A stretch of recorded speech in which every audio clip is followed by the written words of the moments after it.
అవసరత ఉంది. ఇప్పుడు కావాలని నన్ను అవమానించి చూద్దాం, నా దేవుడు హెచ్చిస్తాడని నిలబడదు.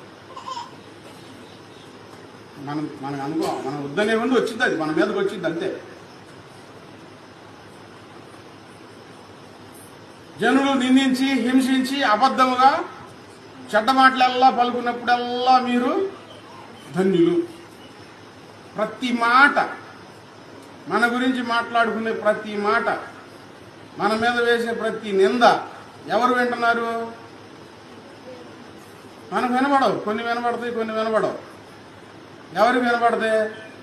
దేవునికి వినపడతాయి. దేవుడు మనల్ని ఎలా చూసుకుంటాడంటే ధన్యులుగా చూసుకుంటాడు. ఈరోజు నేను చెప్తుంది ఏంటంటే, పాపం చేసి అవమానం తెచ్చుకోవద్దు, గర్వంగా నడిచి అవమానం తెచ్చుకోవద్దు.